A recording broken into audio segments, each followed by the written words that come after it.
They called it peace, a fragile, glittering illusion stretched across 1,000 worlds. The Galactic Council believed they had perfected civilization, an empire built on order, hierarchy, and control. They watched stars rise and fall, species bloom and die, all under their watchful gaze.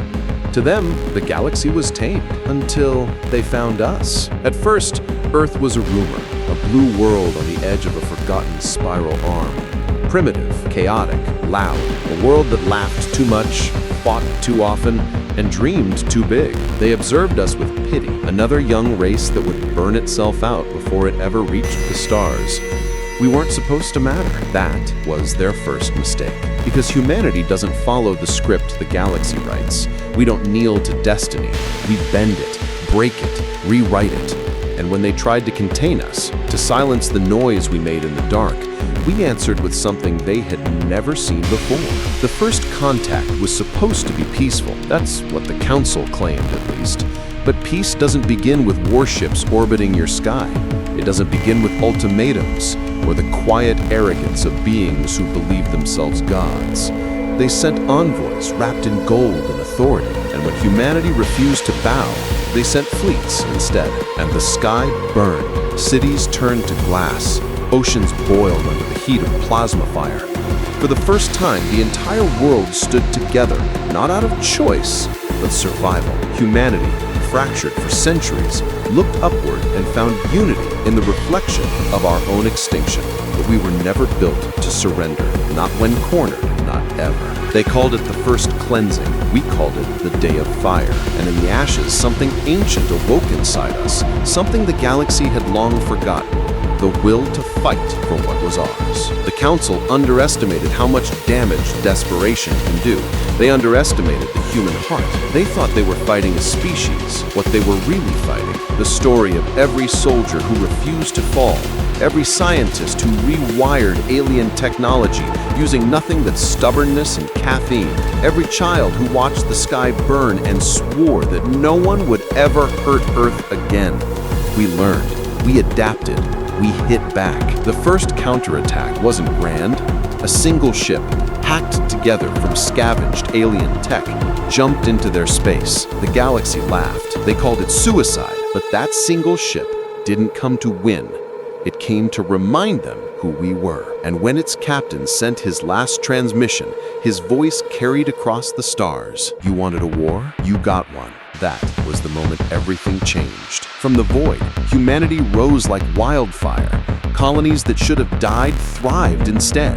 Soldiers became legends. The Council's perfect fleets found themselves outmatched, not by technology, but by audacity. We didn't fight like them. We didn't think like them. Every loss made us smarter. Every victory made us louder. The galaxy had created countless empires, but never anything like us. We didn't fight for dominance. We fought for meaning. We fought because there's something inside us that refuses to be forgotten. For every world they burned, we built 2 more. For every life they took, we turned grief into resolve. They studied us, desperate to understand how a race so young could defy an empire so old. But how do you study chaos? How do you quantify hope? They thought fear would keep us contained, but fear was our fuel. And as the years turned into decades, the unthinkable happened. Their fleets began to retreat. Their empires fractured. The council chambers, once filled with arrogance, now echoed with arguments and blame. Their greatest generals refused to fight us. One of them, an old admiral with eyes like frozen suns, said it best: you can defeat their armies, but you can't defeat their spirit. In the end, the council begged for peace. We didn't gloat, we didn't demand tribute. We only demanded truth. We stood before the same chamber that once voted to erase us, and we gave them one message, the only one that mattered. The galaxy's biggest mistake wasn't attacking us, it was underestimating us. And then we walked away. We didn't conquer, we rebuilt. We reached out. We taught them what it means to stand, to fail, to rise again. Because humanity's greatest weapon was never our ships, or our guns, or our strategies. It was our story. A story written in every laugh that defied despair, every act of mercy in the middle of war, every time we looked at the impossible and said, "Watch us." Centuries later, They still whisper our name. To some, we're the monsters who survived the impossible. To others, we're the saviors who reminded the stars what courage looks like. But to those who truly understand, we're something more. We're the warning carved into the heart of the universe itself. Never mistake kindness for weakness. Never mistake chaos for failure.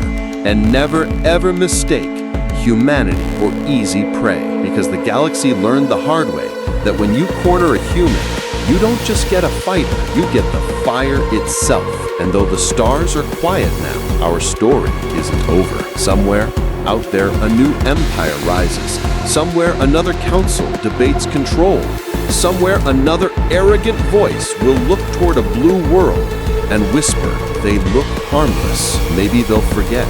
Maybe they'll repeat the mistake. But this time, the galaxy will remember. Because we are still here, still reaching, still laughing in the dark.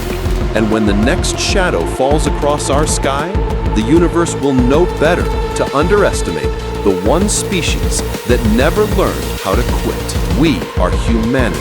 We are the chaos that brings balance. We are the hope that refuses to die. And we are the galaxy's biggest mistake.